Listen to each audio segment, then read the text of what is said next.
is there really a limitation of time to bring a succession cause if there is no grant in place? What do you mean there is no grant? The limitation time to bring a succession cause if there's no grant in place? What do you mean? Come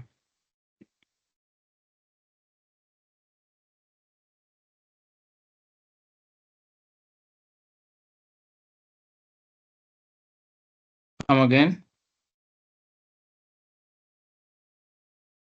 Your question is not clear.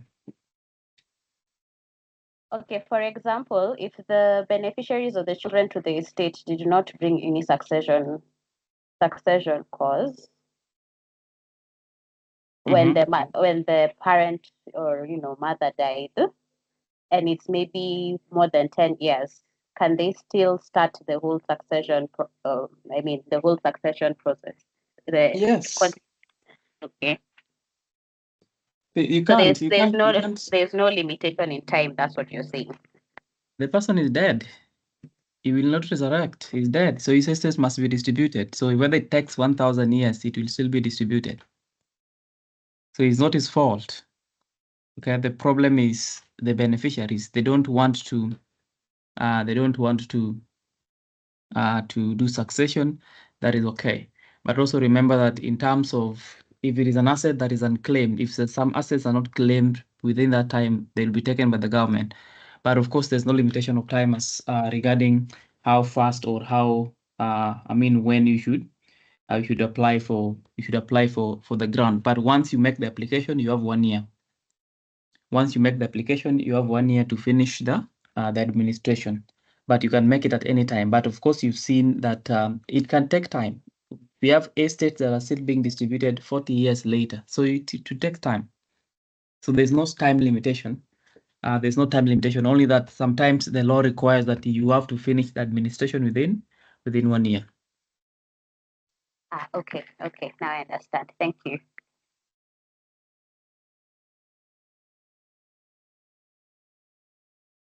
Any other question?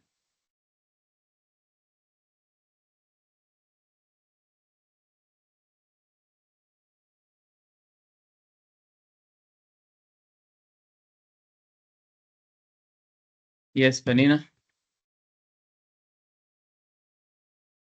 Yes, Mwalimu. My question is, during this process of getting the grant and now distributing the properties, when we are still in that succession process, and then, for example, one of the beneficiaries decides to intermeddle with the properties, and maybe he wants to sell parts of the properties while succession has not yet been completed, what is the next step? Like, do you now file a case against these beneficiaries? This beneficiary That is what I explained in the last class. Did I explain intermeddling? How do you address intermeddling? I did that in the last class. Were you in the last class? Yes, Mwalimu. I was in the last class. That is intermeddling. So how do you address intermeddling? Tell us. Well, subject to, if I remember correctly, Section 45, which provides for intermeddling, is no person shall take possession or dispense otherwise or intermeddles with the property of the deceased person, and you can file a case against this person. He or she is answerable to the administrator or maybe the executors or administrator of the estate. You're avoiding the question. How do you address the question of administration? You're defining intermeddling, but how do you address intermeddling? If somebody has intermeddled with the estate, what do you do? I explained that in the last class. That's what I'm asking.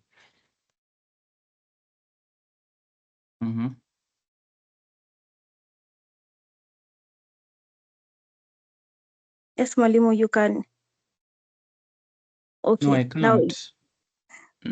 Okay. If a person is intermeddling with the property, you can file a suit. You can bring this person to court, and you can bring this person to court. That is what I remember, Mwalimu. Stop playing with me like that. can assist You legal? can't. No. Who told you to assist her? Can you mute that thing? Penina, we talked about intermeddling in the last class. You can't say that the only thing I said is you go to court. What about going to court? That is you playing with me. That is a serious joke. So can you tell me, how do you address the question of intermeddling? Somebody has intermeddled with the estate. How do you address that? Guys, we had this discussion in the last class, and you guys are just confirming that you guys don't either listen to what we discuss, or you just decide to forget, or I don't know.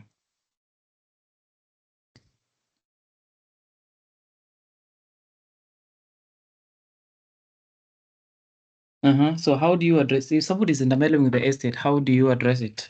Penina, you're still on you.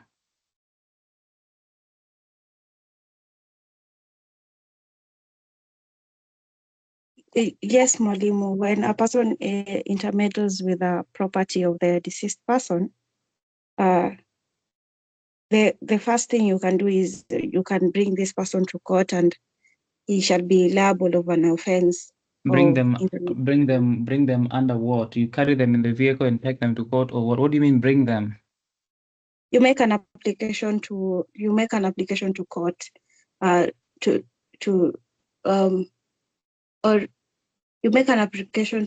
to seek remedies from court to stop this person from intermeddling. What remedy? What remedy? I have time. I have time. And for your information, it's just 6 p.m. 6 p.m. I have time the whole night. I will sit here and we will do this. Because this is something I've taught. So there's no excuse in the world why you are not answering the question. So everybody put your hand down. I'm dealing with Penina.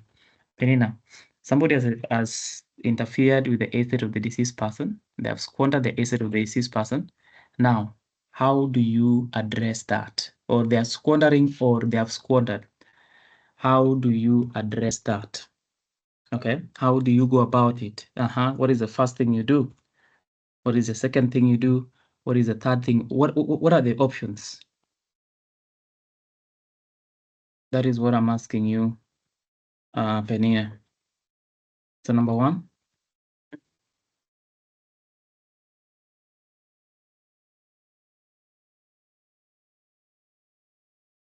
Yes, Mwalimu. We make an application to court to seek for an injunction to stop this person from intermeddling with the properties of the deceased person. Number two.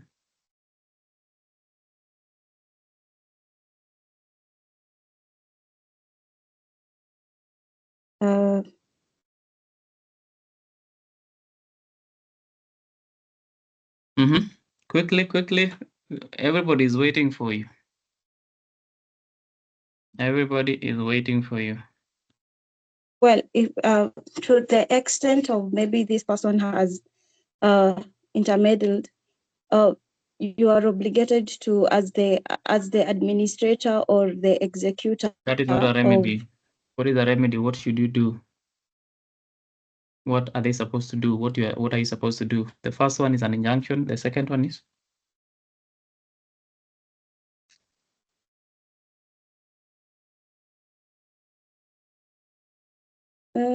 Has to pay the sum of. How is that a remedy? How is that a remedy? What are you supposed to do as the administrator or as a person that is seeing that? When you say has to pay. Okay. Okay. I believe now you are the administrator or the executor has to file to court to now. The first one was to seek an injunction. The second one was to file an application for preservation of the property.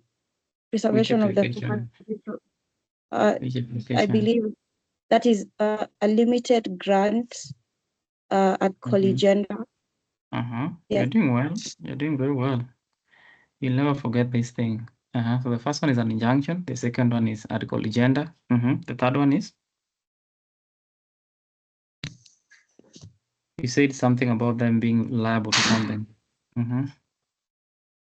Explain that. When I think about liability, the thing that comes to mind is you can report them. You can report. You can make a report to the police station. Something like that. And then after you make a report?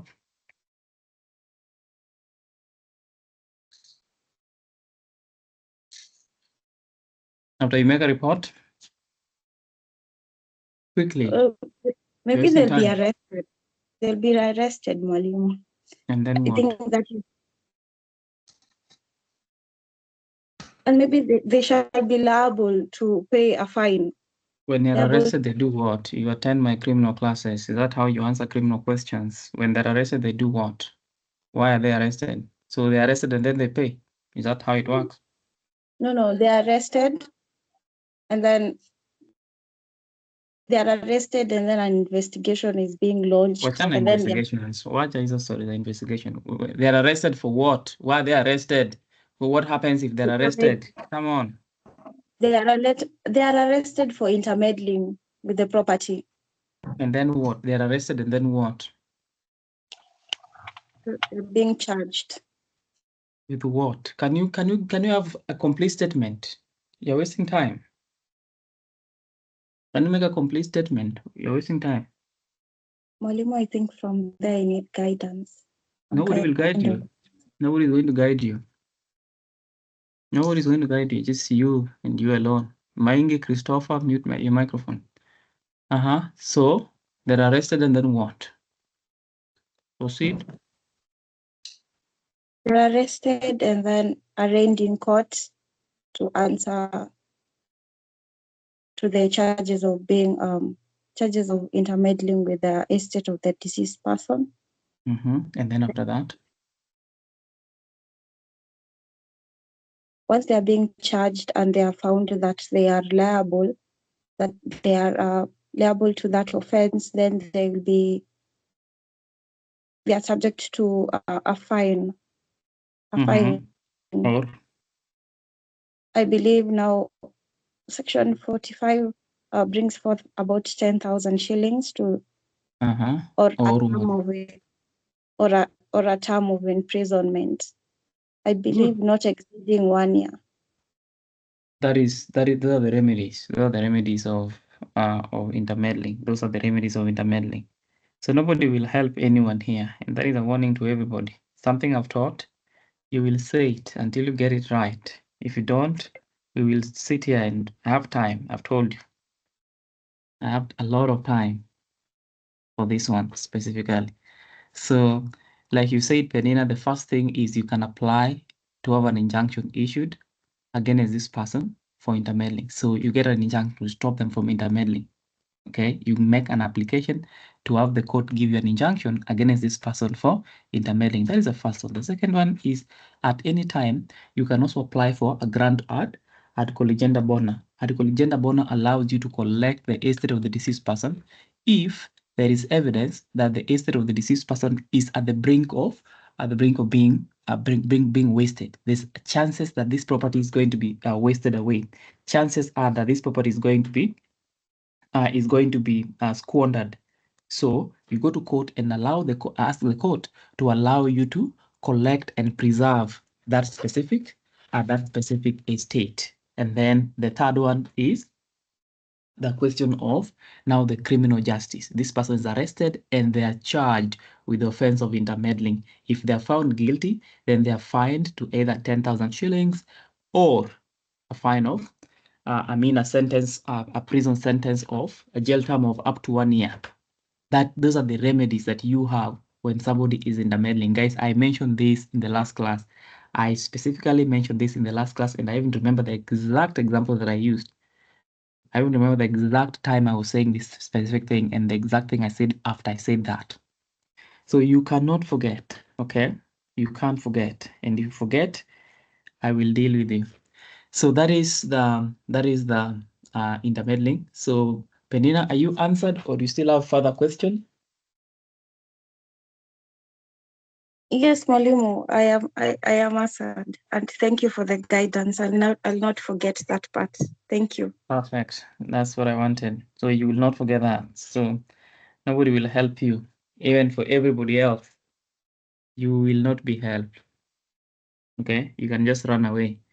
If you run away, I will just add you to this meeting again. If you leave, I will come for you where you are and you'll answer the question. All right. So guys, we were talking about contentious and non-contentious probate. Contentious and non-contentious probate. Now, in the last class, we discussed those two types of probate, and we agreed to some extent. We went through the non-contentious probate and part of contentious probate. Now, contention simply means that there's a dispute in court. Some parties are disputing something. Somebody is not happy. When someone is not happy, that gives us the contentious probate. And when somebody is not, and when everybody is happy, then it is non-contentious. Okay, so I want somebody to unmute again and give us the process of non-contentious probate. This is where there's nobody crying, there's nobody complaining, and we went through 11 steps. Okay, we went through the 11 steps. So what is the first one and what is the last one? So tell me, when you are, because you get a question asking you that James's father has died. Now James is supposed to be applying for the grant, or James wants to access the property and distribute to the siblings or distribute to the beneficiary. So advise James on the procedure that he will have to undertake until he gets the authority to distribute the property. So you need to know the process of obtaining the grant or the process of the administration of the estate of the deceased person. Now that will form part of either contentious or non-contentious. So for non-contentious process, what is the first thing? What is the procedure? Somebody take us through quickly, and then we can talk about something else. I don't want to keep you along. It's Friday. Somebody that has never spoken in this class before, please put up your hand.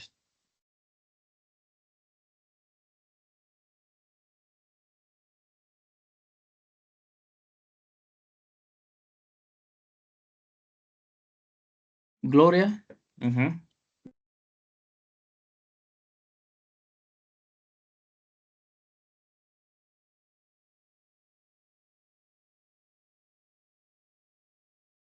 Gloria, we can't hear you. You are muted. For non-contentious probate, you make an application for relevant grant. Then the application is verified by the registrar. Which will be? Which are these grants?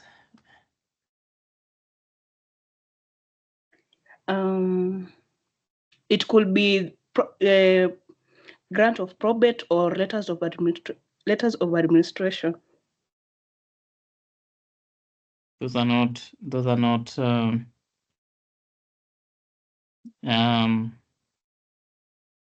mean, they are not complete. That's what I'm saying. It's not complete.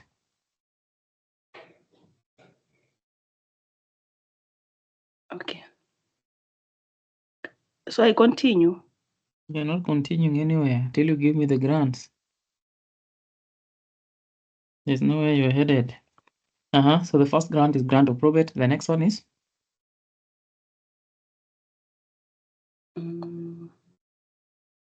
Grant for letters of administration. That is not complete. That's what I keep saying. It's not complete. You have to complete it. Okay, grant of letters of administration in an intestate situation. When the person has died intestate. All right, I'm going to excuse you because we are yet to talk about. We'll talk about grants later in the class, but make sure that also at your free time also you look at the types of grants that we have. We have two types of grants of letters of administration. So when you say grant of letters of administration, it's not complete, it's not complete. So that's what I'm saying, because we have two of them. So you have to specify which one is which. Are we together? So Yes. Now tell us the process. The first process is we make an application for the relevant grant. Perfect. The next one. The application is verified by the registrar to confirm all the documents are filed.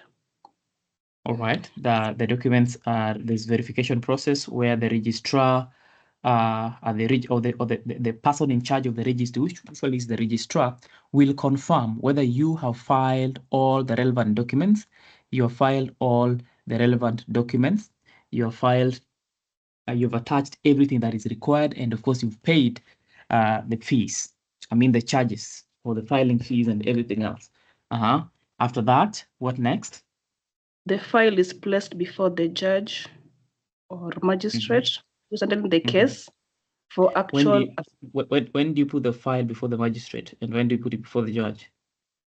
Before the magistrate, if the estate is not beyond 20 million shillings, or Before? or if the deceased person at the time of death he was in a. Stop flipping those pages.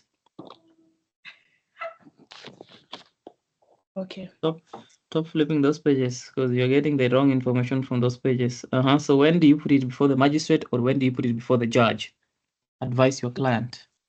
Before the magistrate, if the estate of the deceased person is not beyond 20 million, or if the deceased person at the time of his death, he was he was in a jurisdiction where there was that magistrate.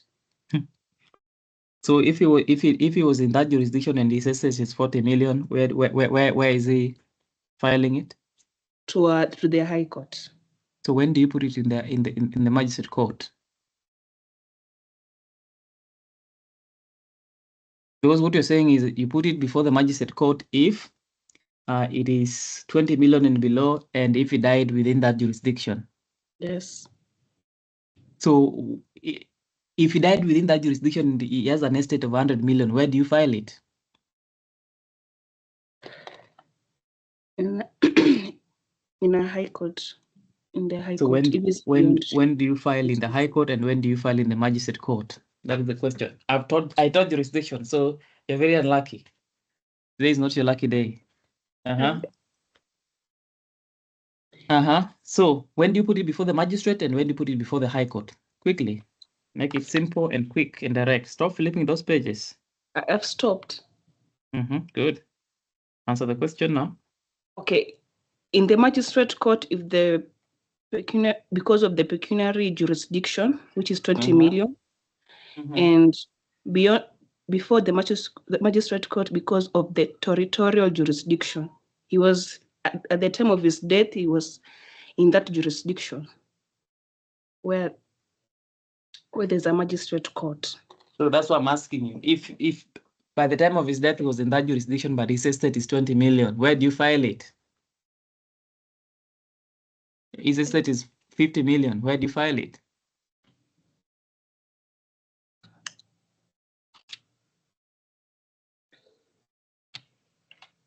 If it's 20 million and above, you go to High Court. So when do you go to the magistrate court? Okay, there's the territorial jurisdiction is where I'm confusing. Because I know about the pecuniary. Somebody explain that point quickly before Gloria continues with the list of, the process of getting a grant. Somebody quickly explain the question of jurisdiction.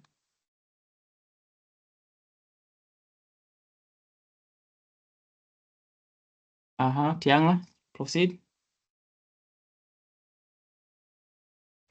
When we are talking about pecuniary jurisdiction, where it is capped at 20 million, it will be at the magistrate court. And then if it's above, it's there at the High Court. And where the High Court delegates this, it delegates to the resident magistrate. Explain the territorial jurisdiction. Territorial jurisdiction, if the deceased died in a certain jurisdiction, it will be the cause will be held there. But if at all the chunk of the estate is in another jurisdiction, it will be transferred to that other jurisdiction with the permission of the High Court. Yes, thank you very much. So what you're saying, Gloria, is that territorial jurisdiction is not part of what you're discussing in terms of the jurisdiction of the magistrate. It is not part of it. We are simply saying that if your estate is below 20 million, you go to the magistrate court. If it is above 20 million, you go to the High Court. It is as clear as that. However, like I've said, that normally proceedings will be held within the jurisdiction where this person died. So if you died within, or if you had your you died domiciled in that place, for instance, in Kisii, then the magistrate court in Kisii is supposed to take that matter. Is supposed to take that because you died in that place. However, they only take the matter if you died in that place and your value is, the value of your estate is 20 million and below. Okay, but of course, we have also talked about the question of transfer, where we're saying that if you died in Kisii, but the large chunk of your estate is in Kisumu, we shall transfer the file to Kisumu because that is where the bigger percentage of your estate is situated. So the first one, we have made the application, we have verified. The next thing is the file is placed before a judge. Yes.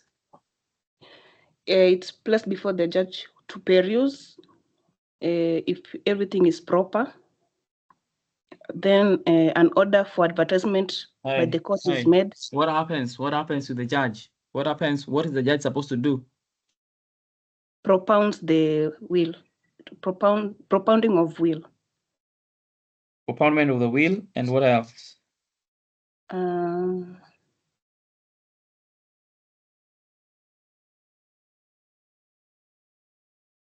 And if also confirms if the deceased died intestate. No, that's not the work of the judge. All right, so up to there, we are clear that you make the relevant application quickly. Once you make the application is verified. Once it is verified, then you proceed and put it before the judge. The judge will propound the will if there's a will, and then if there's no will, then of course the judge will still go through the petitions to make sure that those petitions are proper, the affidavits are proper, and everything else. Okay, the content of the application or the content of the petition and the affidavits that are accompanying it are only verified by the judge. The registrar is only confirming that, do you have an affidavit? Yes, I do. But the registrar will not read the content of your affidavit. It is the judge that will read the content of your affidavit and your petition. So that happens before the judge. After that, someone else. Thank you, Gloria.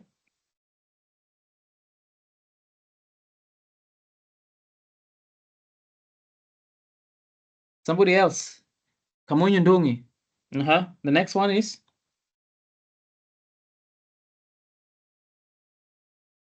The next one is the judge will give an order for gazettement, judge or magistrate. An order for gazettement. Where the application is gazetted in the Kenya Gazette. So we've gone until gazettement. After gazettement, they go on or give someone else.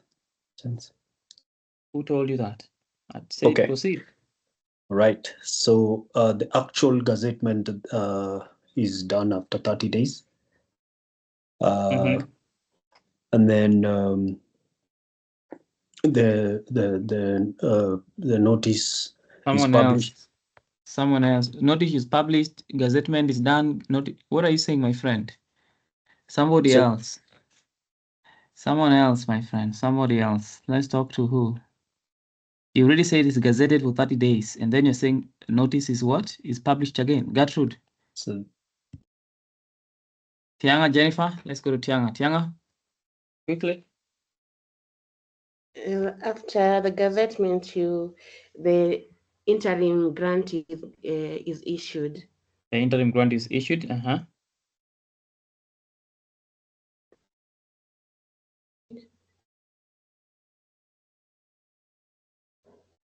And then what? Oh, and then we move to preparation of the schedule for distribution of the estate. In what instance do you prepare the schedule? Sorry? In what instance do you prepare the schedule? Oh, where the deceased died intestate. Where the deceased died intestate. Yeah. And then after that, there will be an application for confirmation of the grant, attaching the schedule. Okay. And then? And then the grant is confirmed, after which the estate is distributed among the beneficiaries. After the distribution, the personal representative is supposed to report and account to the court on the distribution. All right, thank you very much. So guys, you disappointed me so hugely. You guys have disappointed. You guys don't remember, don't know the procedure that we talked about in terms of obtaining of grants or the process of non-contentious probate, but it's fine. We'll talk about that process again when we talk about grants in a few. But please take time and go through that process. Please take time and go through that process, because there's nothing else you are doing. You have the whole time in your hands. So please do something about it. Make sure you know it, so that when the question is asking you to advise somebody on the process, you can't start saying the things that I've heard some of you saying. Okay, we've gone through it and we did it 3 times. 3 times. All right, so in the last class, we introduced contentious probate, and we said contentious probate is probate where parties have contentions. Parties are complaining. A party is complaining, or some parties are complaining. Okay, so in that instance, there's a contention. There is a contention. Now, where there's a contention, that contention needs to be addressed as a contention. Okay, so we will talk about the various instances of the contentions or the contentious probate, but also you must understand that the contentious probate and the non-contentious probate, the process is the same. The only thing is that within the contentious probate, we are looking at some of the disputes that can arise before the grant is, or even after the grant has been issued. So the first one we talked about was citation. That was the first dispute. It is usually the first dispute. Where the citation, it will come first before any dispute. Citation will come first before any dispute, because citation relates, okay? Citation relates to the application for the grant. It relates to the application for the grant, where we are saying that you need to make an application for the grant. You must make an application for the grant. And if you don't make an application for the grant, then you will be cited. You will be cited. Are you together? If you don't make the application for the grant, you will be cited. So somebody will make an application, and that person, like I said, guys, is the person that is within the priority. The person that is within the priority. So you must be within the priority. You must be within the priority of the list of those who can apply for the grant. So in the instance where there is no executor appointed in the will, then you know that Section 66 provides for the list of those people that can apply for the grant. Let me try and bring that provision up.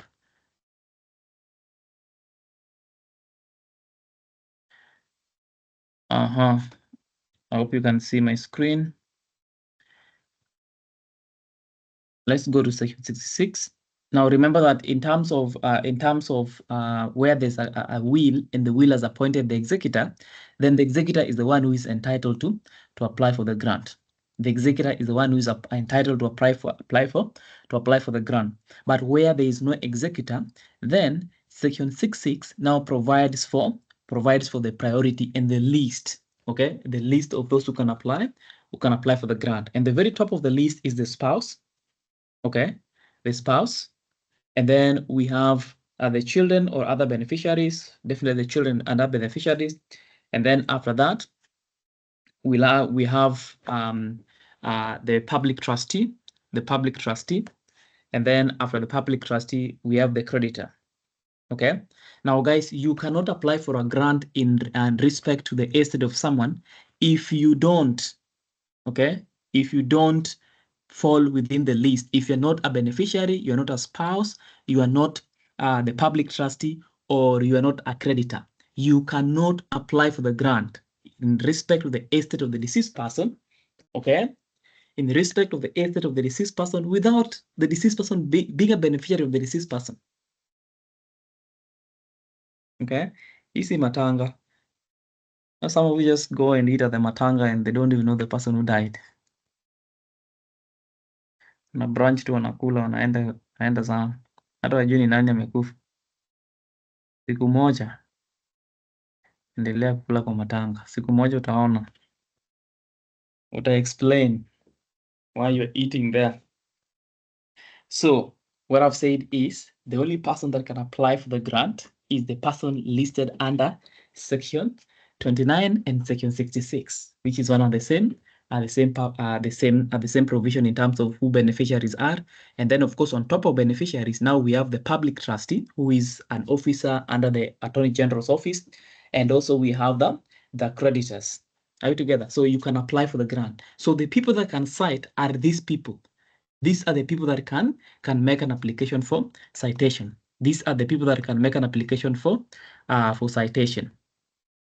Are you together? These are the people that can make an application for citation. So who are they citing? They are citing this person or these people. Okay. Let me highlight that. That is not clear.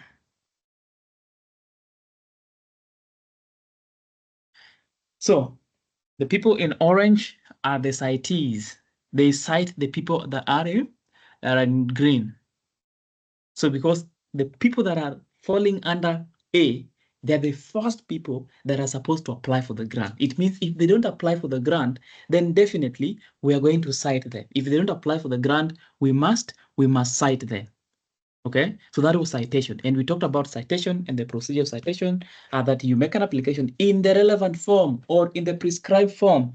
Don't start quoting the number of forms because there are hundreds of forms within the Law of Succession Act. Okay, there are many forms. So don't start quoting the forms verbatim because chances are you might confuse a form. Okay, you might confuse a form. And if you confuse that form, you will not get your marks. So instead of doing that, please just indicate that you make an application for citation in the prescribed form. And then once you make that application, the same application is served upon the citee. That is the person that you've cited. And then the citee will be requested to either put in the application for the grant or give a reason why they're not applying for the grant or renounce their rights to apply for the grant. So they tell you, you will not apply for the grant, you're wasting time, please apply for the grant. Or give us a reason why you're not applying for the grant. And then they will explain and indicate why they are not applying for the grant, why they are not applying for the grant. Are you together? They will explain why they're not applying for the grant. Or if they don't explain, they will renounce their right to apply.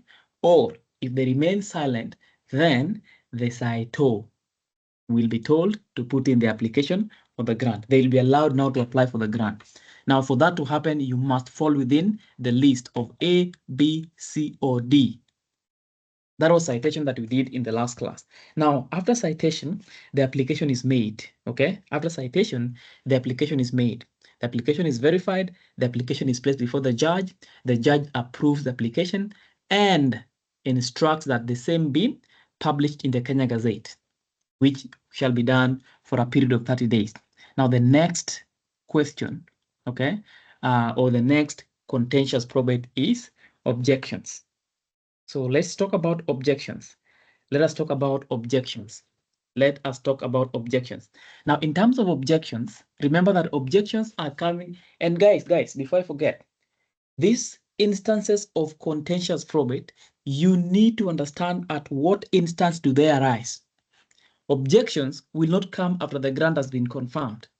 Objections will not come before the application is made. The same way, citation will not come after the application has been made, neither citation will come after the grant has been confirmed. It will not arise at that instance. So you need to understand at what point do we have this process. Okay. Now, the first one was citation. We're done with citation. Any question on citation? I've not taken a question on citation, but we did that in the last class. So I will not take a question unless you have a question now. Tianga, what is your question?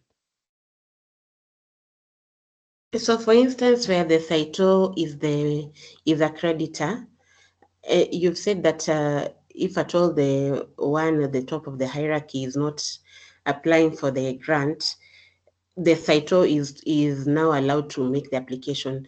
Does this mean that then the hierarchy in which it should be followed to apply for the grant is then done away with? No, the hierarchy only applies. The hierarchy only applies with the first person. Okay. It only applies with the first person. Okay, so it means in the instance where nobody has applied for the grant, or where grant is supposed to be applied for, it is the first person on the list who is supposed to apply, and therefore that is the person that will be cited, and it can be cited by any person that is below him or her. Any person that is appearing in B, C, or D can cite the person that is in A. Now, the moment you cite, then you are the one being given the grant, because you are the one who has taken an initiative to cite. It means if these people wanted to apply for the grant, this B and C, they could have applied for the grant, but they haven't applied for the grant. So it is you that has made the citation that is going to be given the opportunity to apply for the grant. So they will not tell you that go and ask the second person in line. No. Are you together? So, yes, Malimo, thank you. All right. Any other question?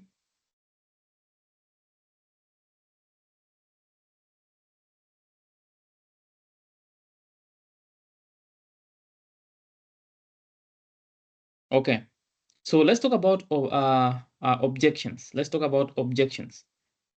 Okay, let's talk about objections.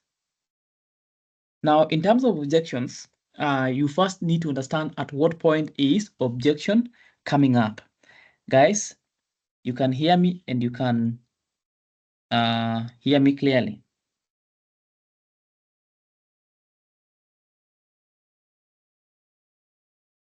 I can hear you, Malimo. Okay.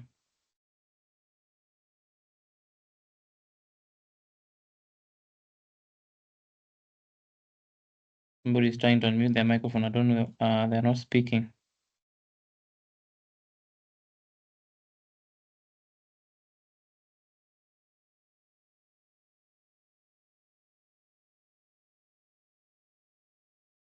All right, Sawa. So in terms of objections, like I already mentioned, that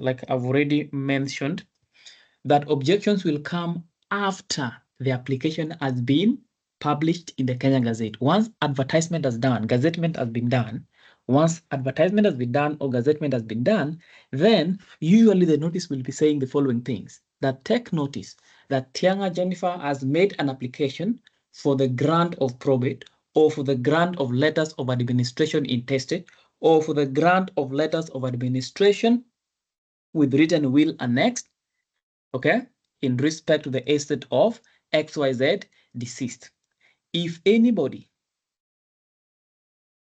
okay, if anybody objects to such application, they should file their objection within a period of 30 days from the date of this notice. So you are being invited to make your application or to file your objection notices, okay? You're supposed to file your objection or bring your objections to court, okay? Bring your objection to court within the time provided for, which is usually 30 days unless it has been extended by the court. So within the 30 days, if you have any objection, then you're supposed to file your objection application. You're supposed to file your objection application under Rule 17, challenging, okay? Challenging that specific application, okay? Now, I want us to go through Rule 17, just a little bit of it. But before you go there, first you understand when objections can be brought. The next thing you now need to understand is why objections should be brought. And then the last thing you understand is how they are brought. So when it is brought, of course, it is brought when the application has been published and within the 30 days from the time the application was published. And then the second thing is why, and we talked about this, guys. Why do we bring objections? What are the grounds of objections? It is very important so that when somebody comes to your office, you'll get questions. The entire essence of probate and administration law is that you are solving issues. You are solving issues of administration, issues of probate, issues of disputes between beneficiaries. That is the whole essence of the law of succession. So while at it, you will be getting a question telling you that somebody has come to your office. They're telling you they have been left out, or they're telling you they want to apply for the grant and somebody has refused, or they're telling you their property has been wrongfully included in the will or in the schedule of distribution, or they are telling you that the grant was obtained fraudulently, or they are telling you the deceased person died intestate and not tested. So in that instance, you are supposed to pick what is the dispute here, what is the contention here. If they're telling you that the person who was supposed to apply for the grant has refused to apply for the grant and is wasting my time, then you know that is the contention is citation. Okay, you advise them on what citation is and when they can cite and where to cite or how to cite. The next thing, if they are telling you this and this and this and this, and then you realize this is objection, and then you tell them how objections work. So what are the grounds of objection? What are the things you must have for you to object? Or what are the grounds of objection? Raising an objection, what are the grounds you have to, or what are the things you can object to? That's what I'm asking.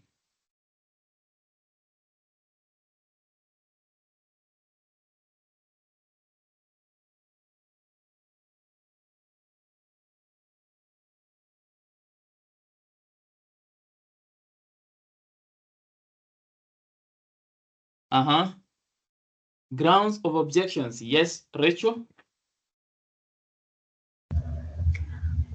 If you are an independent, if you are among the people provided for in section 29, but you have been left out of the division. Hey, utalia sana wewe. Chorea.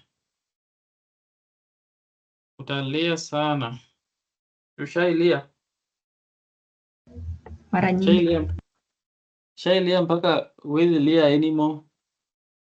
That is what will happen to you. That is not objections. Wewe, wananipima sana. Wewe, Rachel. Come back. Unmute your microphone.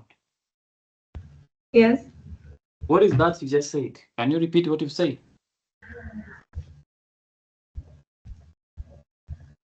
If you've been left out of the division, but you're an independent dependent. What is an independent dependent? The people provided for under section 29, subsection 1, who don't need to prove dependency. They're called independent dependents. Hiyo ni word umejitungia, tumetungia, tumesikia tu chini ukasema sasa niwaite independent. The opposite of dependent, people who need to prove dependency. What do you need? What do you mean they need to prove dependency? Who is supposed to prove dependency? Nobody is supposed to prove dependency. Maintenance, sorry, they need to prove that they were being maintained prior to the deceased death. So the opposite of maintenance is independence. Stop playing. So in that instance, what are you supposed to be doing? Somebody comes to your office and they're telling you, no, I've been left out of the will, or I've been left out of this schedule of distribution. I'm nowhere else. I'm nowhere. What do you advise them to do? Yes, Rachel?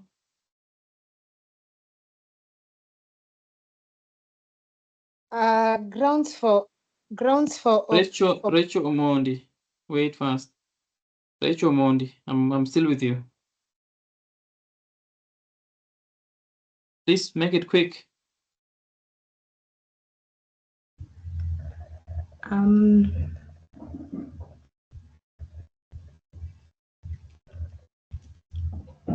Please speak up. Stop saying and you're not saying anything. Speak up. Are you supposed to file for reasonable provision if they were left out of a will?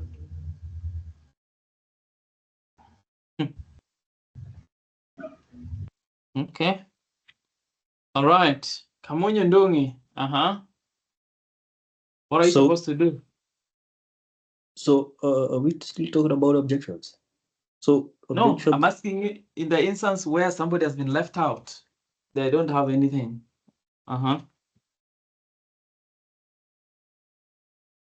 What do you do? Quickly. It's called application for reasonable provision, SPA section 26. You make an application for reasonable provision. All right. Yeah. Very rich. Endelea kucheza hapo. Just play. Keep playing. Nakuona sana.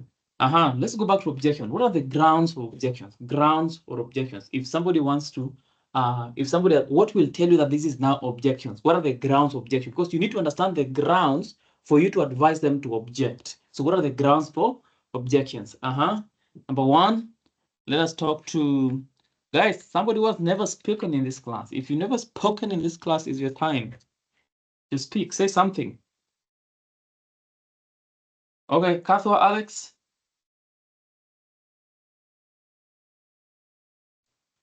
When challenging the validity or the existence of the will. So validity of the will, you are saying the will is invalid. When you're saying the will is invalid, this will is invalid, of course, you file your objection. The validity of the will, number one. Number two, guys, Bishar.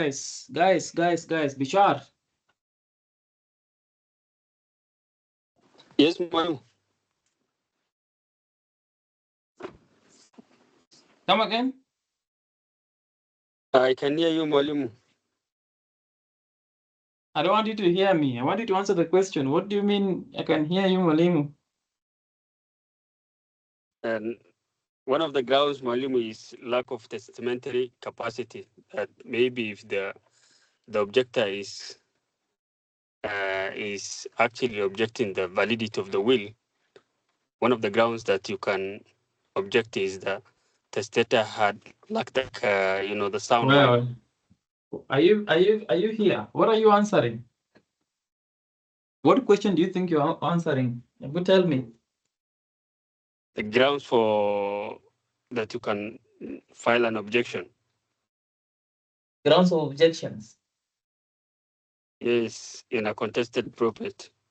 What is the first one we say? The first one we say is? The first one we said is the failure to provide for the dependent. And Kimuya answered that you go for application, you make an application. Is that a ground of objection? Is that a ground of objection? What is the first ground of objection that we've talked about just right now?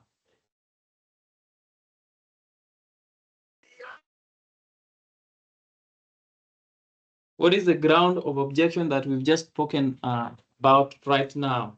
That's my question. And to be honest, Mwalimu, after Kimuya, I didn't get it because I got a bit of disruption from another person.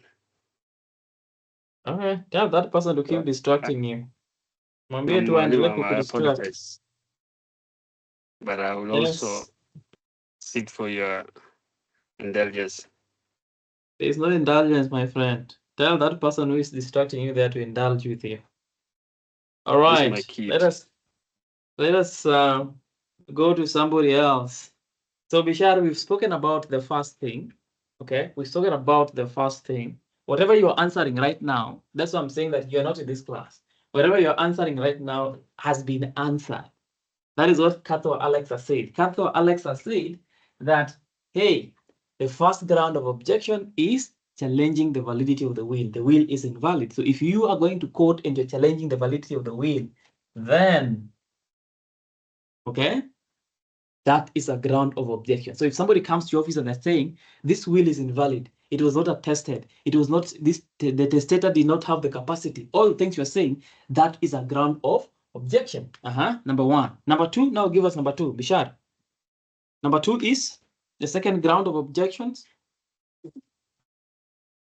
That there was improper execution of the will. Bishar. Yes, Mwalimu.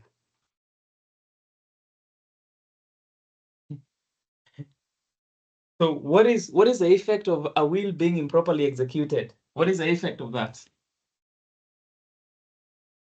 Oh, just the same with the number one. That Mwalimu, I think the grounds for me on how I understood it is, and I've actually listed in the last class, I don't know whether I still remember, is the lack of testamentary capacity, undue influence, fraud, improper execution, all those things that we failure to provide for the dependent, that can be a ground for that you can come up, that you can object.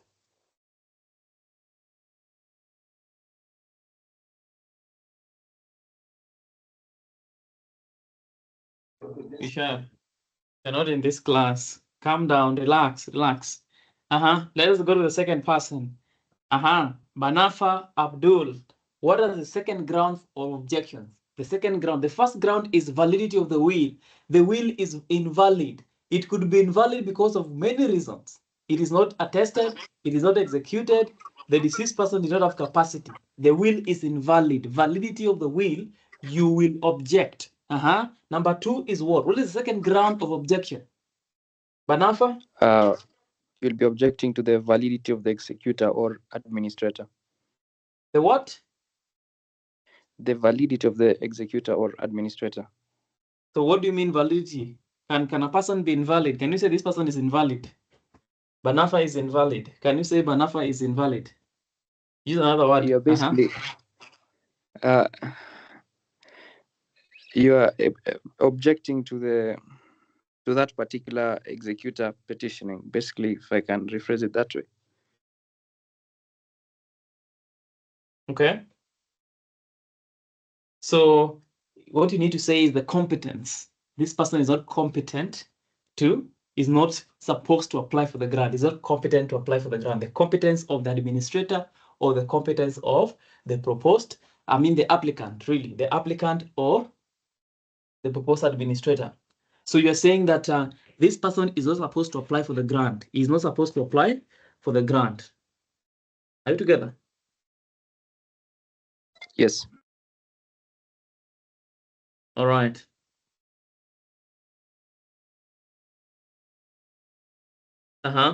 So guys, anytime you are responding to questions regarding objections, the first one is validity of the will. Number two is the question to do with the competence of the applicant. Now remember, this application has been published.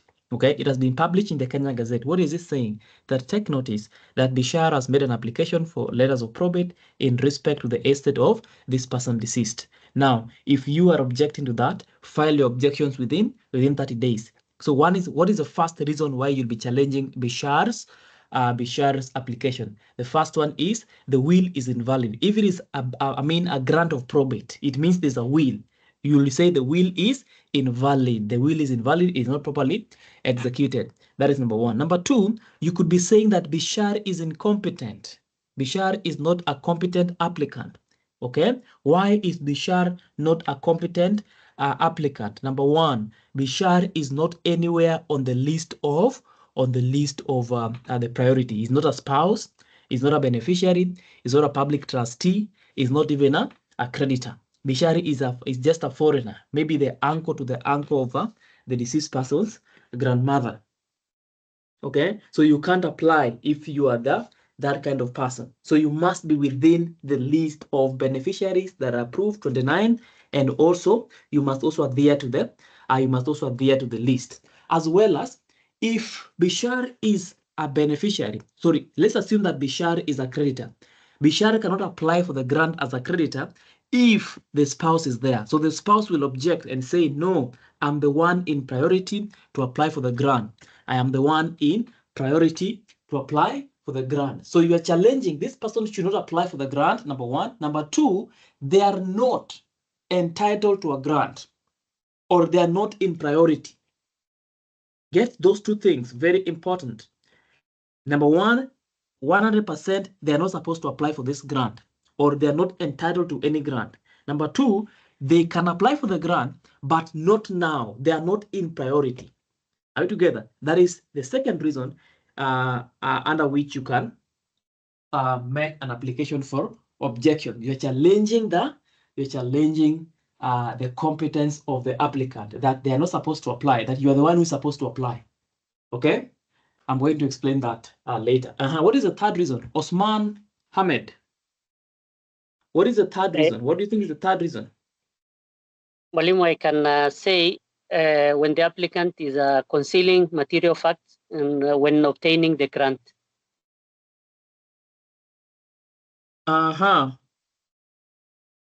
Concealment of material facts, that is very, very important. Very, very important. So if this person makes an application, and is concealing an important fact, okay, is concealing an important fact from the application, then that is a ground of objection. For instance, Bishar has made an application, and in that application is saying he is the only beneficiary. He is the only beneficiary of the deceased person. Yet Bishar is having, could be siblings, sisters and brothers, or even other parents. You know, so if you are concealing a material fact in trying to get the grant, you are lying. Then you will not, the other person will be entitled to object to you making the application. That is concealment of material facts. Anything else? Eunice?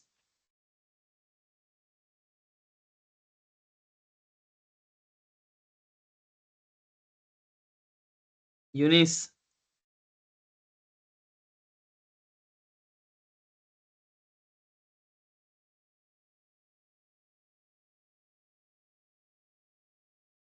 We can't hear you, Aweru, Eunice. We can't hear what you're saying. You're speaking, but we can't hear what you're saying.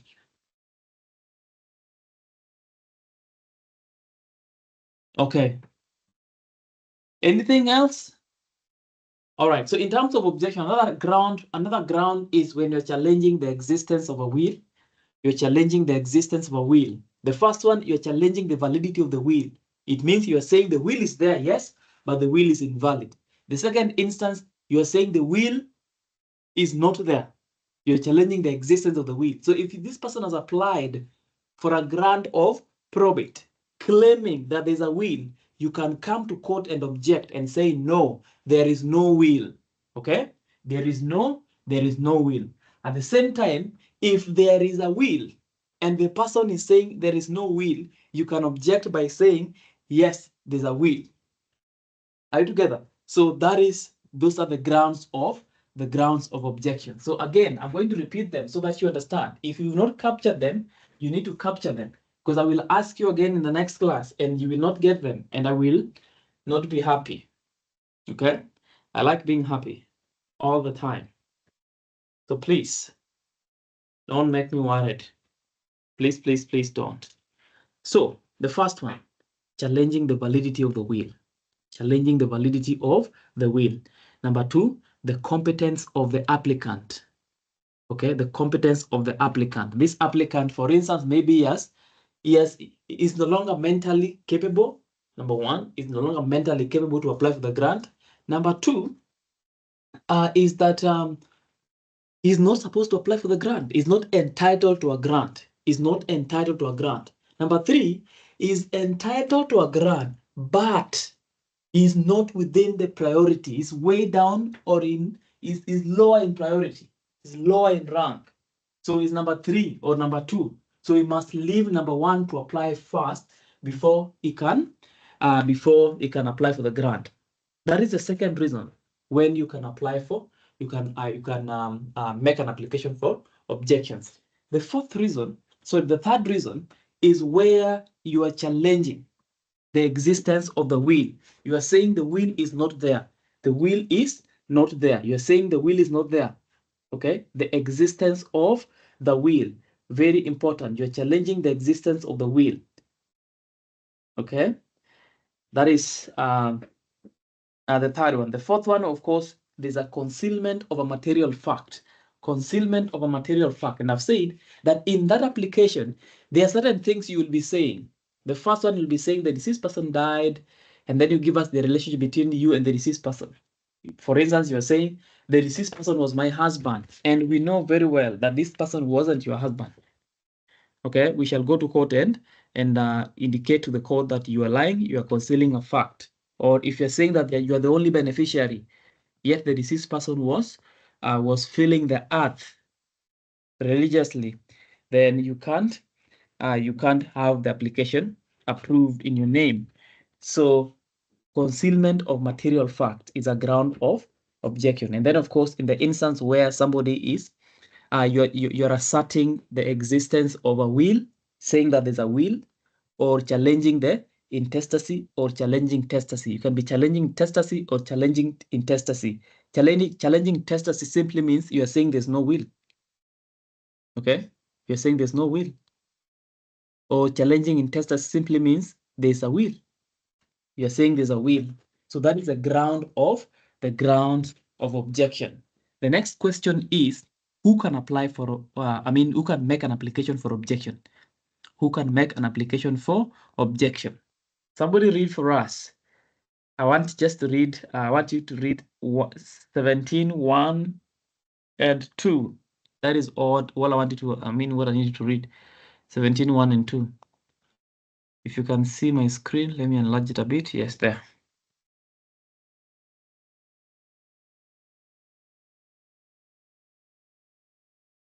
Walimu, before we read this, can I ask something, please? Is your hand up? Yes, my hand is up. Proceed. Usman Hamed. Yes, on the issue of the objection, we've mentioned the issue of the validity, the issue of concealment, the issue of competence. Will it be true if I say you can also challenge, one of the reasons for ground for objection is the issue of jurisdiction. Maybe one court has granted, has issued a grant, and you want to challenge whether that the court has the jurisdiction to issue the grant in that aspect. Yes and no. Yes, in the essence that yes, if there's a question of jurisdiction, you can object. If this person has filed this application in the wrong court, you can object. That could be a ground of objection. But again, it will not get there. Because the moment you are making the application, you will indicate the value of the estate. And then the judge, while going through the file, will first look at the question of jurisdiction and confirm that the value is proper. So unless you undervalue the estate, then that also will fall under concealment of a material fact. But yes, if the application has been filed in the wrong court successfully, it should not get there, but if it gets there, then that will be a ground of objection. So objection simply means you are objecting to that application being made by that person. There could be a lot of reasons why you are objecting to that, but not the fact that you've been left out. That is not a ground of objection. Okay?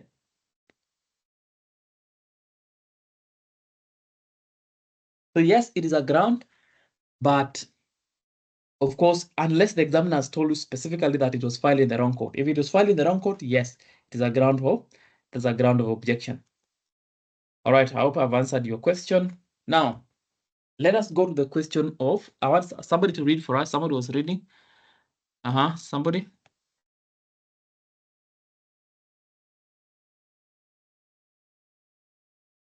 Nobody wants to read. I'll go ahead. This is rule 17. Sub rule 1. Any person who has not applied for a grant to the estate of a deceased and wishes to object to the making of a grant which has been already applied for by another person may do so by lodging within the period specified in the notice of the application published under Rule 7.4. Or So such just sorry. Anyway, proceed. Just proceed fast before I make the point I need to make.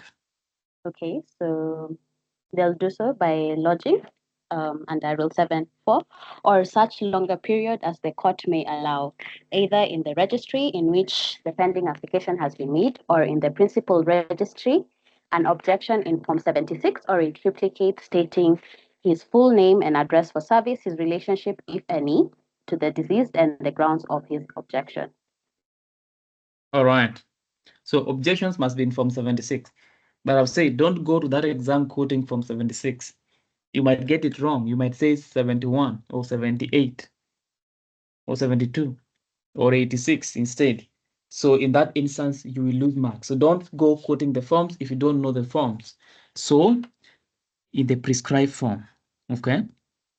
And of course, you provide your name and of course your relationship to them, to the deceased person.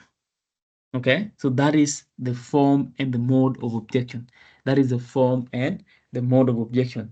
Everything that is provided for under Rule 17, going down, is that once you file that application, it will be served upon the applicant, and then, of course, there's a hearing. But before we get to the hearing, let us get to something else that I also want us to look at. So guys, the person that is supposed to apply for objection or supposed to do the objection is a person who has not applied for a grant of the estate, okay, and wishes to object to the making of the grant, which has already been applied by another person. So remember that for you to object, you must also be somebody who can be given a grant. You must be somebody who can be given a grant. Because remember, if your application is successful, that is what you need to understand. If your application is successful, then you will be given the grant. If you object successfully, you will be given the grant. That is what you have to understand. You will be given the grant. The grant will be made in your name.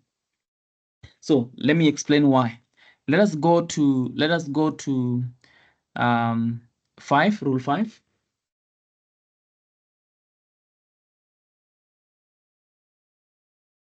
Should I proceed? Yes, proceed. The registrar of the registry in which the objection is lodged shall forthwith, upon the lodgment of the objection, cause a notice in Form 67 to be sent to the objector by registered post or otherwise as he may think fit, require him to file in the registry within such period as the registrar may specify in the notice, and answer in Form 25 to the petition for a grant, together with a petition by way of cross application, and that are the Form 84, supported by affidavit for a grant to the estate of the deceased to be made to the objector. Yes. So this is what happens with objection. So once you object, okay, once you object to the making of the grant, remember you must be a person who can get the grant. You must be a person who can get the grant. Okay. So you will be given a notice. Once you file your objection, you will receive a notice from the registrar. That notice will require you to file the following things: an answer to petition. Okay, an answer to petition. So what petition are you answering to? The petition that we are objecting to. Okay, guys, I want you to see the picture. See the picture so that you understand why we have an answer in this context. See the picture first. What is the picture? The picture is, okay, I will make an application for the grant. In that application, I will be saying a lot of things. Number one, I'll be saying this person died in Nairobi. He was survived by this and this person. He left the following properties. I was the wife. He died tested, or he died intestate. I will be saying that in my petition. Now, from what I've said in the petition, for instance, if I'm saying there's a will, then you will object by replying and saying there's no will.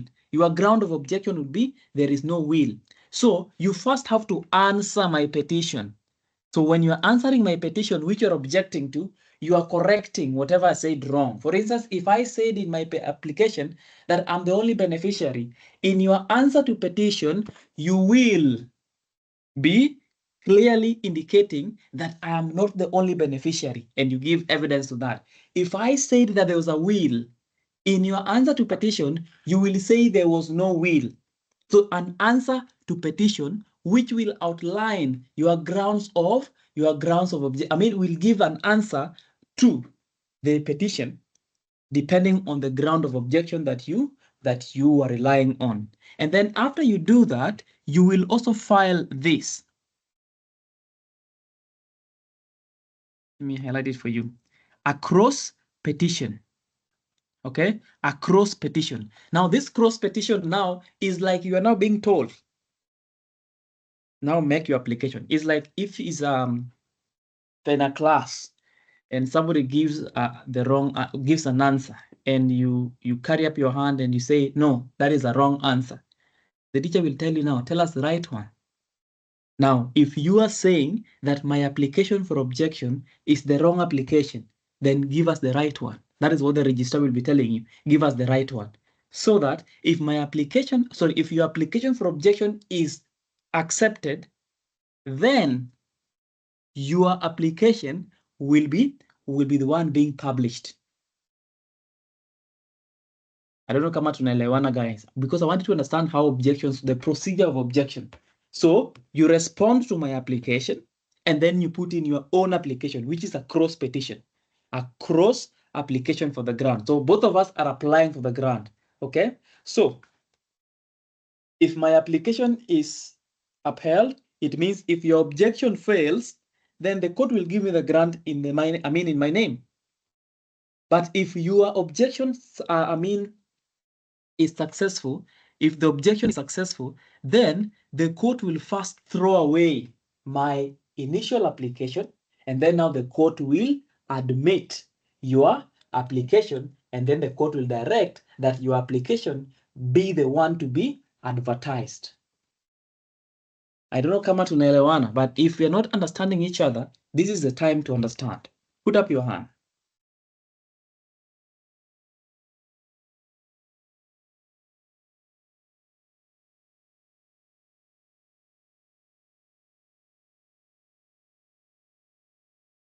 Tanya, what is the question?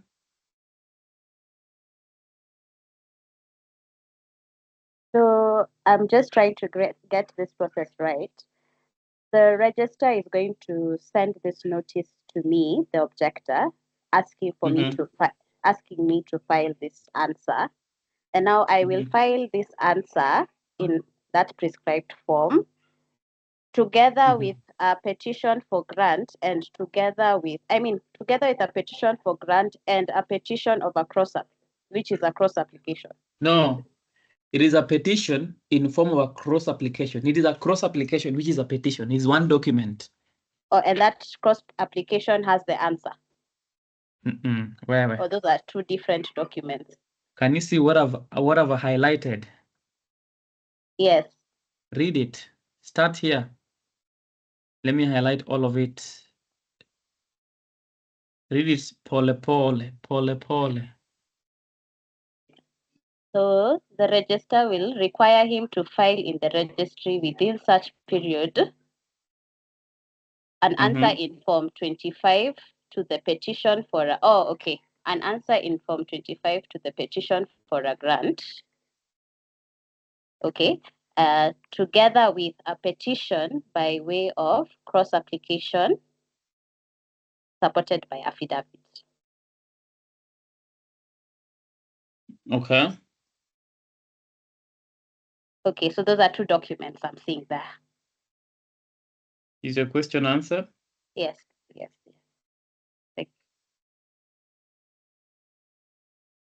All right. Any question? Somebody was having a question. I saw two hands up. You guys put your hand down. Ask if you don't understand objection, anything in objection, put up your hand and ask.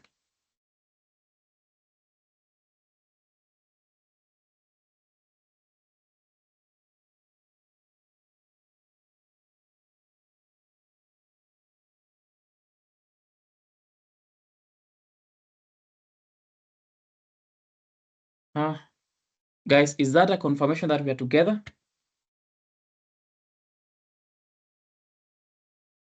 Yes, sir.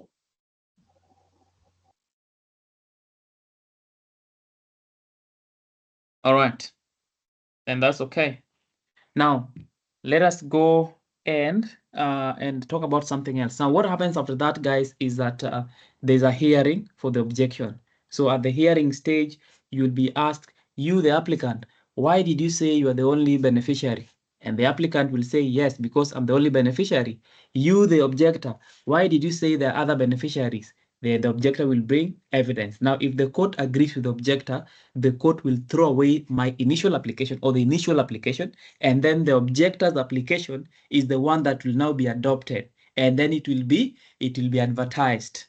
Okay, it will be advertised. Now, once it has been advertised again for 30 days, anybody can also object. If they object, they do the same thing. They will file their answer to the objector's application and a cross petition to the objector's petition. Okay, and then there's a hearing. Why did you object? I objected because of this and this and this and this. And then if the court agrees with the second objector, the first objector's application is thrown out, and then we advertise the second objector's application. And then once we advertise it for 30 days, any person again can object. And that has been happening in what's the name of this guy's, I mean, the Court of Appeals judge. This Court of Appeal judge, and the one that the former prosecutor.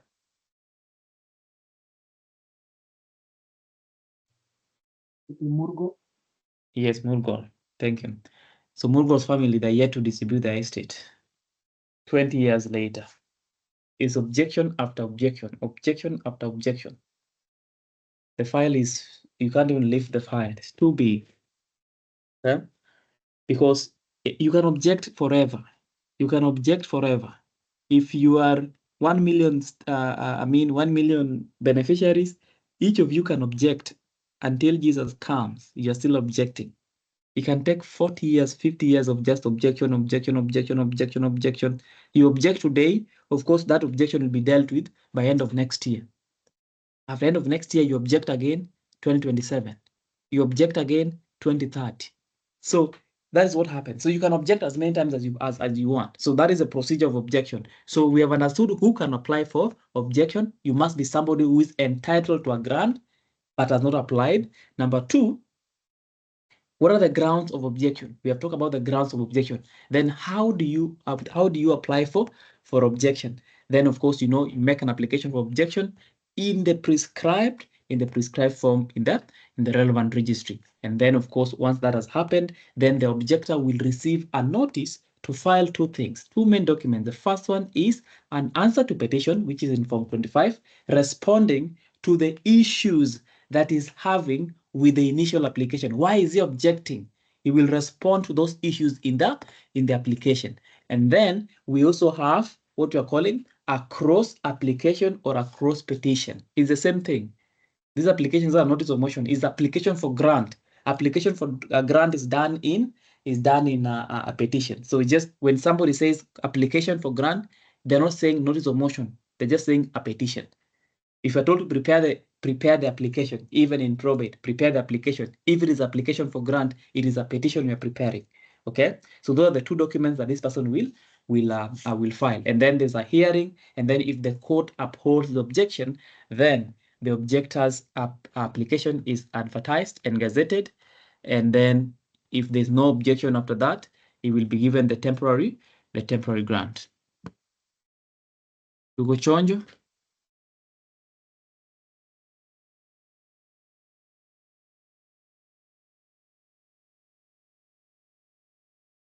All right, so that is citation, that is objection. So after objection, we also have something called an application for reasonable provision. So this one, we've talked about this a lot of times. We don't need to repeat it, but an application for reasonable provision is also a contention and is the most rampant contention.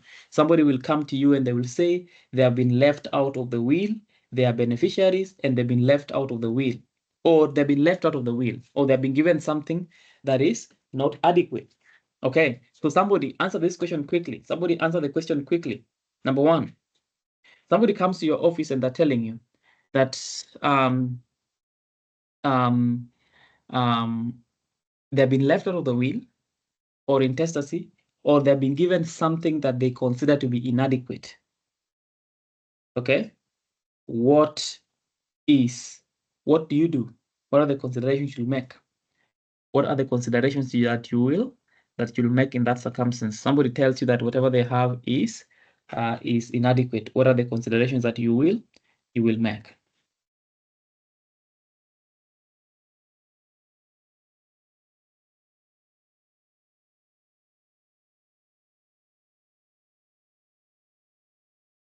Oh yeah.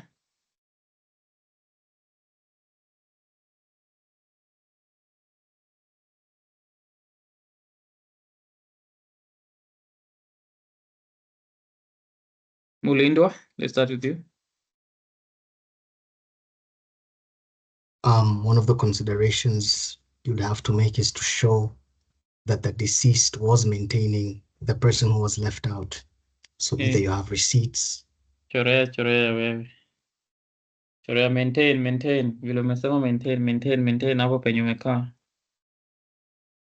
What do you mean? What are you saying, my friend? Chorea. Somebody tell me what is supposed to happen in this instance.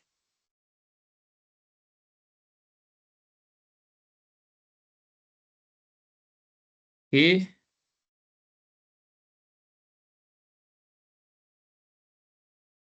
Guys, you guys are so crazy.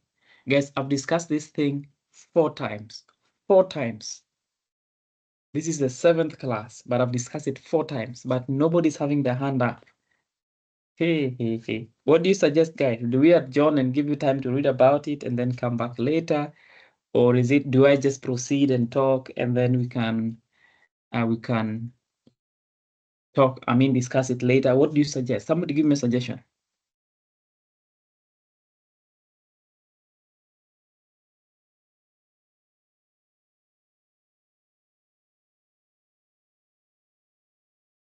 Anyanzo?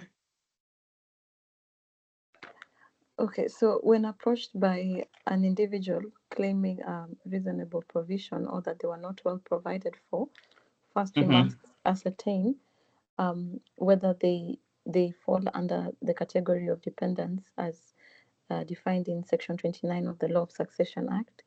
And if they do, then would make an application to court for reasonable provision.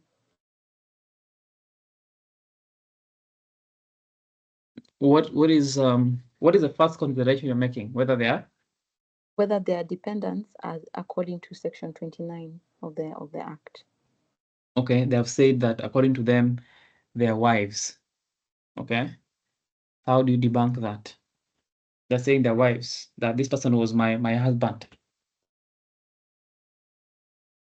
Then to ascertain when the person says that they are a wife, do they fall under section 3?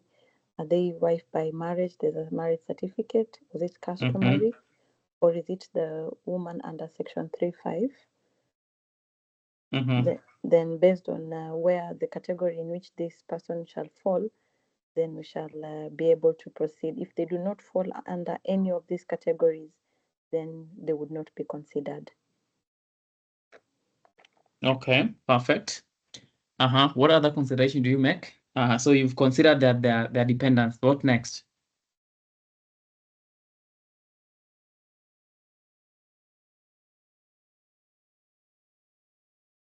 May I inquire if at this point the estate had already been divided, would consider the residue of the estate, and if there's any part of it that they would be apportioned by the court? Anyanzo. I rest. You can't rest. There's no rest for you. There's no rest anywhere for you. What have you said? That if the estate has been distributed? Proceed. So this is somebody coming, and when an application has already gone before the court, either by way of a will or this by way of in the event the person, it is an intestate matter, and then this person comes in after the estate has already been dealt with and states that whatever, either I have not been apportioned at all, or the application is either this person did not get anything, or whatever they received was not sufficient. Now, under this application, it would be for the court to be able to consider the application and allocate accordingly. Hence, my thought, the court would also consider if the estate has already been divided. Then, in the event there is residue of the estate, maybe that's where they would be considered. Are you okay? Is everything okay at all? Everything is perfect. I rest cancel. You can't rest. Somebody correct what she has just said. Okay? I come to you, and let me rephrase what she has said. I come to you, Baji Barako, and I tell you, hey, by the way, I was left out. I was out maybe doing my master's, and or I was just in the village. Now I was in town. When I went back to the village, I've realized my brothers have taken everything. They have distributed the estate. Actually, they didn't include me. The court gave them an order. They didn't include me, and then they have distributed everything. What is your advice for me, Baji Barako?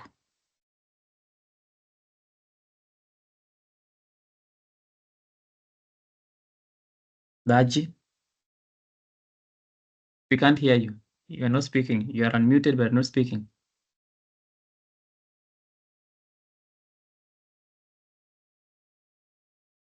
Baji is not speaking.